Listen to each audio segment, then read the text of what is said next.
Yeah, thanks, Russ. Russell's given me my rundown, so I've got 20 minutes.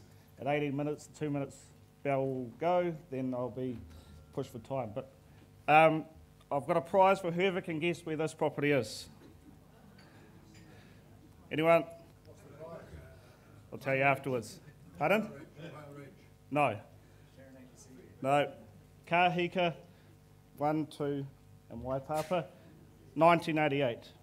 Before or just after Cyclone Bowler.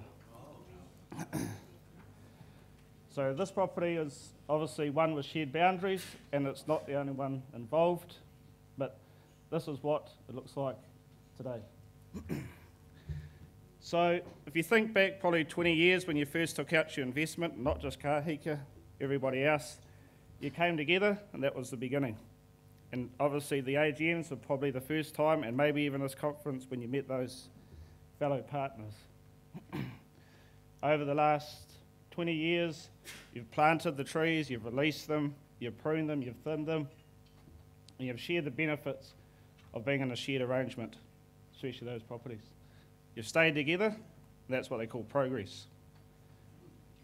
But as we move into the future, with regards to harvesting, there will be times when these properties will need to work together to get the maximum benefit for everybody. And that, if we can achieve, is success. So, Steve said to me, I want you to prepare a presentation to the shareholders on harvesting and shared boundaries. And I thought, geez, I can feel a hospital pass coming here.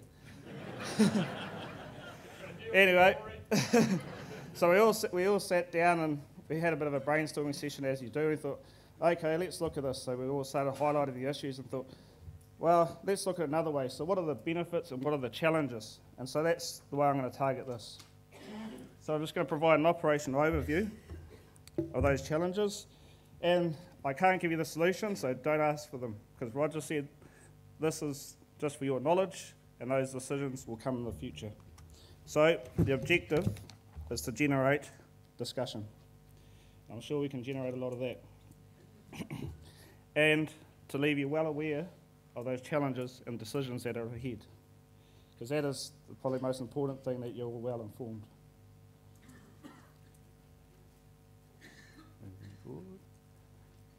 Okay, love thy neighbour. I didn't put this up because it's Sunday. I'm not going to break into a sermon, or try not to anyway. I just felt if you look at love thy neighbour and take it as it is, it's about respect and treating others how you want to be treated. And with those partners who have shared boundaries, there will be times, as I said, you need to work together. So just what is the scale of it? So here's some stats to put in perspective. I'm going a bit fast because I know I'm probably going to run out of time. There's 90 forests within the RDL group, so that includes Roger's overseas owners, so separate of the partnerships from yourself. 55 partnerships share a common internal boundary, so that's not the external one with other forest neighbours, landowners, etc. There's an estimated net stocked area of 14,500 hectares. And if we look at the 26,000 hectare estate, it is 55%, so it's quite a large scale. So, my little pointer words. This circle represents a forest block, and each colour represents a forest. If we can all imagine that. So you have, for ease of understanding, orange forest, red forest, and grey forest. We'll put it on the screen resolution. As you can see on here, there's a road that accesses through the orange and the red forest to be able to get to the landing, which is situated on the grey and the red forest. There is an interaction between all these properties, and that is what I'm addressing today, that interaction. And while we are aware there's right-of-ways in place to give each partnerships their road frontage, access, etc., from without looking too hard into it, we are aware that sometimes that harvesting,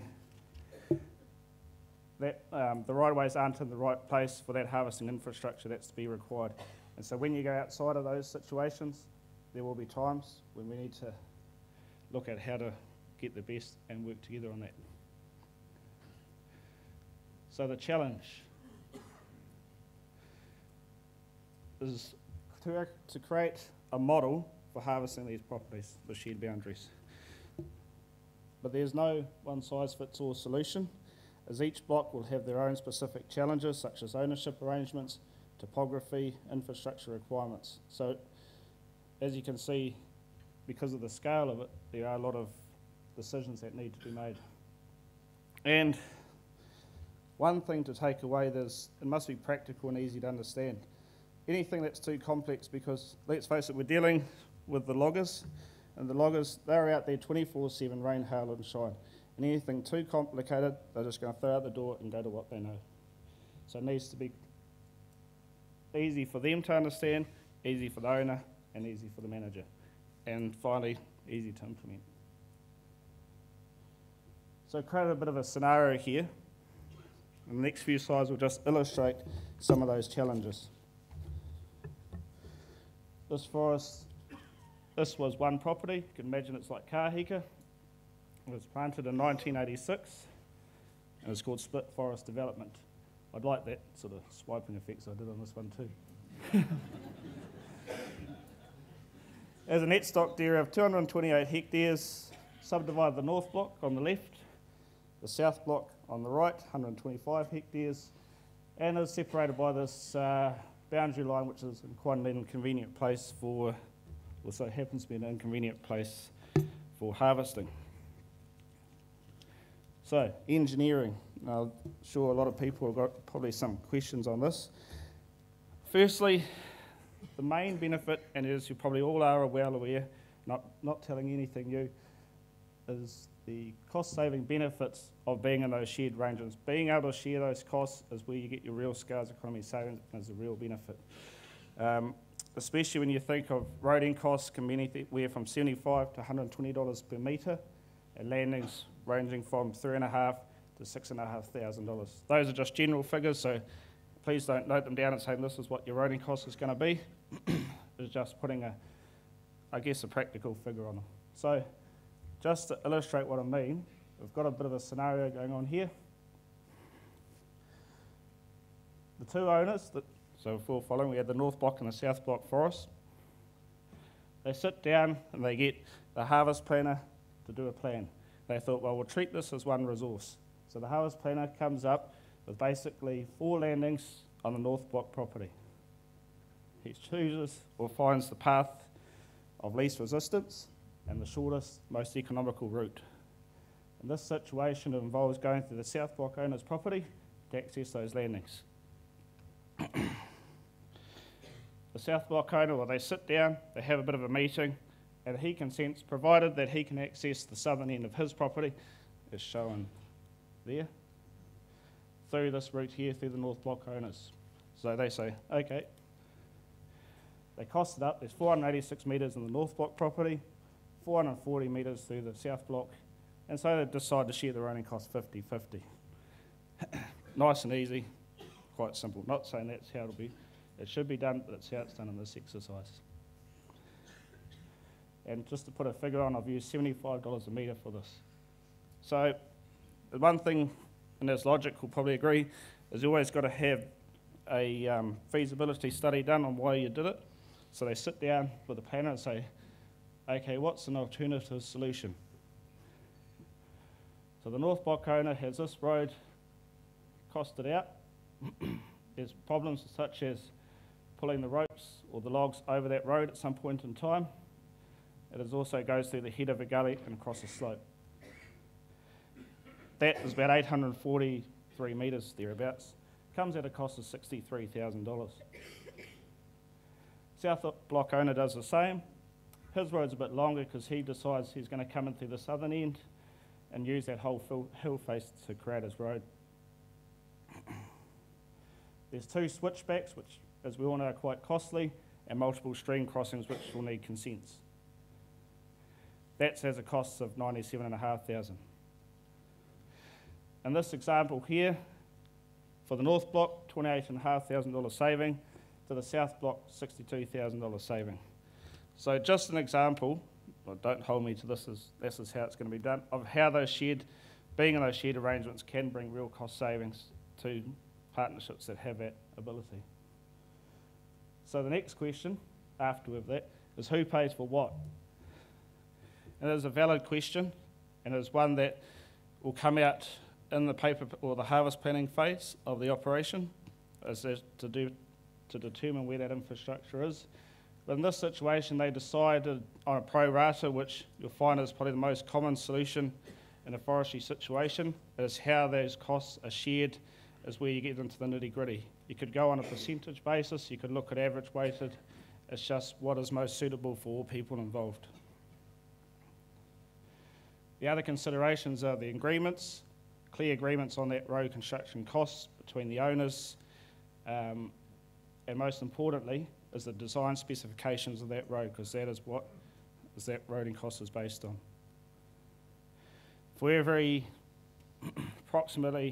K a road is potentially 1.5 to 2 hectares of plantable lost. That is another consideration. As Richard mentioned yesterday, landings are replanted, but they never come back to what they used to be. Future maintenance considerations, post-harvest and while the harvest is being carried out is another consideration. So the harvesting process. So we moved on from engineering. We've ascertained that there are benefits in being in shared arrangements, such as sharing those costs, but there are still a lot of agreements that need to come in place. So with, I guess, the foundation trust situation, there's potentially a lot of headaches for us. In terms of the harvesting process, it can be simply grouped in felling, extraction, processing, loading, and transport. So each of these sections do have an interaction when there are shared boundaries involved. So I'll cover those briefly. So falling, the faller's main aim is get the tree to the ground safely. That is his main consideration. And grouped into motor manual, such as the guiding chainsaw here, or mechanised, shown as this fella buncher here. While there's a push for more mechanisations and people off the hill, there's still a valid need for those men on the chainsaw. There's no two ways about it. Broken terrain, steep terrain, you're going to still need those guys. So in terms of shared boundaries, health and safety, and in particular wind-throw harvesting, is one of the key considerations. Falling is one of the most hazardous jobs in the bush, and whenever we plan a block, we make sure that wind-throw for our neighbours and future operations is minimised. So just to put in an example, we did a woodlot harvest and it was neighbouring a property. We took out they were in a joint venture, we took out 2 hectares of the neighbour who engaged us. We said, do you want us to harvest your trees? This is to the other owner next door. And his trees have been sitting there for 20 odd years, sheltered, and now they've been opened up to wind. The guy said, no, I don't want you to harvest those, we'll move on. Okay then, they had the crew there, prices were high, they basically had everything going for them, but he didn't want to do it. Just the other day, it was probably a couple of weeks ago, he rings up and says, I've got a lot of wind-throw in these trees. So now he's potentially, one, he's got to get the crew back, which is extra cost for him, and 2, he's also lost value out of those trees because now he's basically making a silk purse from a sow's ear. So if we're talking about boundaries and shared relationships, when you're in a situation that if you're adamant that you don't want to harvest your trees and you work into the boundaries, future wind-throw considerations need to be taken into account. If you're cutting off little slithers and leaving narrow corridors of trees, then that is a serious consideration, especially with regards to health and safety and doing all things practicable. The faller will also establish the backline for the future harvest, or the hauler, sorry.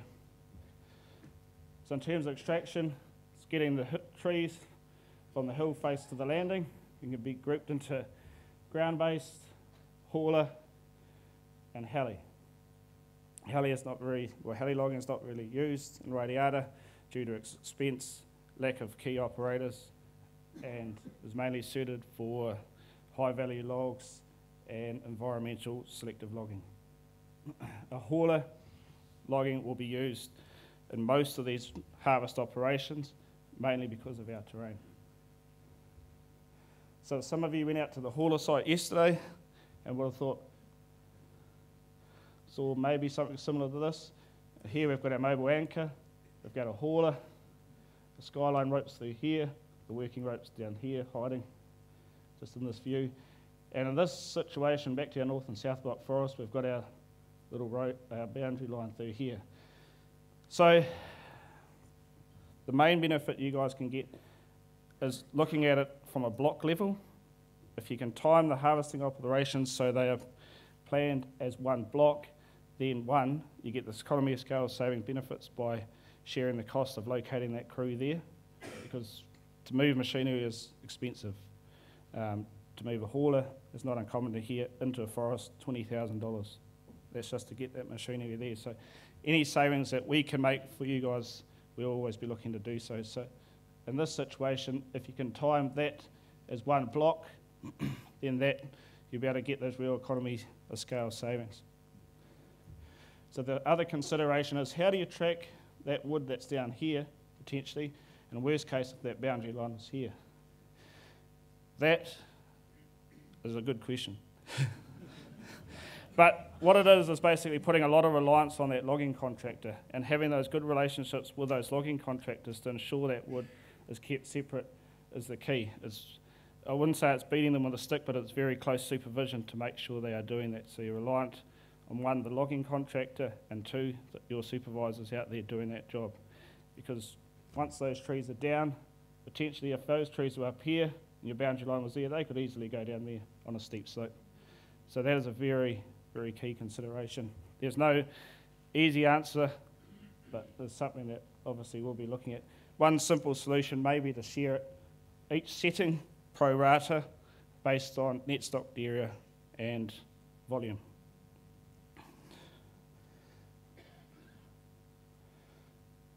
Once those logs are turned up on the landing, they're processed, made into logs, or the trees turn up on the landing, they're made into logs, sorted, stacked and loaded on the trucks. Now I've heard over the last few presentations and yesterday a lot about trackability of logs.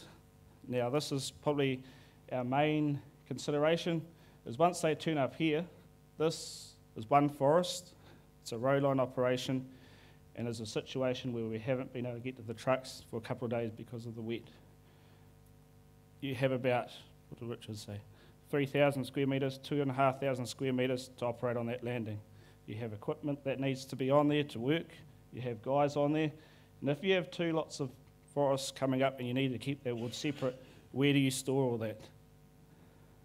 So for us, being able to ascertain that is probably our main consideration here. So one, you're putting a lot of reliance back on that logging contractor that he does keep it separate, but just remember they all are human. They do work out there, rain, hail or shine. So space on the landing is a key consideration for the log graze. It may mean in some situations you end up not cutting as many graze as you'd like to, which brings us into our next one.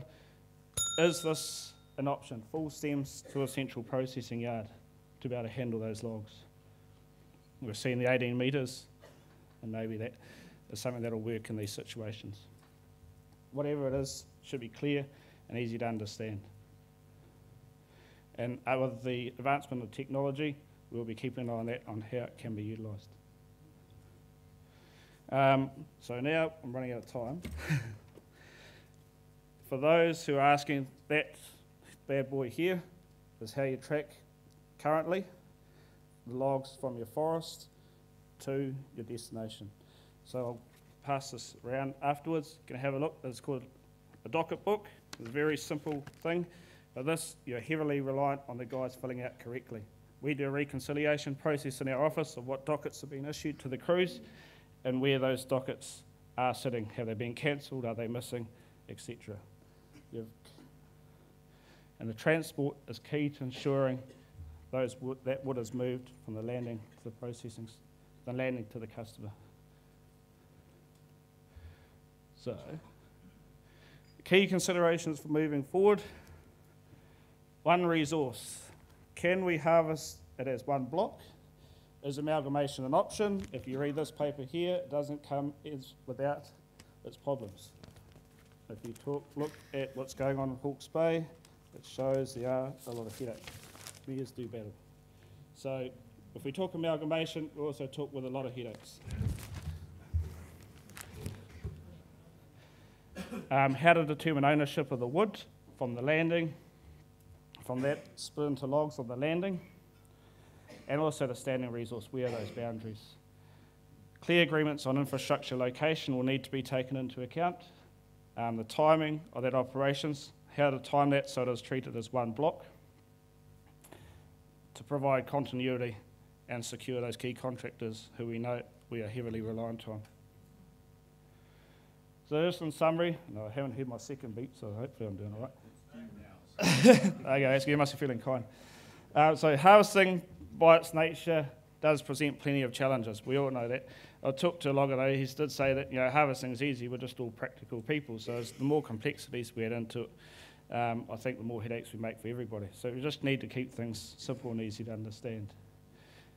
We've enjoyed the economy of scale savings, as Steve said yesterday, through the silviculture years, and those who are in a situation, shared arrangements, being able to enjoy those through the engineering, the road construction, is where you're going to get real payback from being in that situation. As we all know, having time on our side is the best tool we can have. We might be many years from harvest, but we should not underestimate how long some of these negotiations will take. So take that home, if you will, and with that proper planning, will ensure you maximise your return. And hopefully this hasn't made it, especially for those people who are affected, too complex or add more complexities to it. And please don't go see Richard about selling your shares on the secondary market because you think, well, this is all great big headache.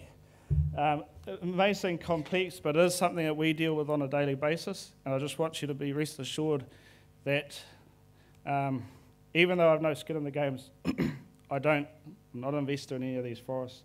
I've invested 14 years of my life working with the FMNZ and for your forests.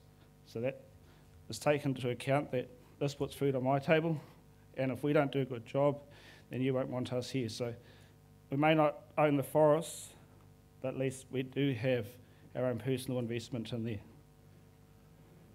And just to finish off, coming together is a beginning. This was my opening statement. Keeping together is progress, and working together is success. Thanks, Rory.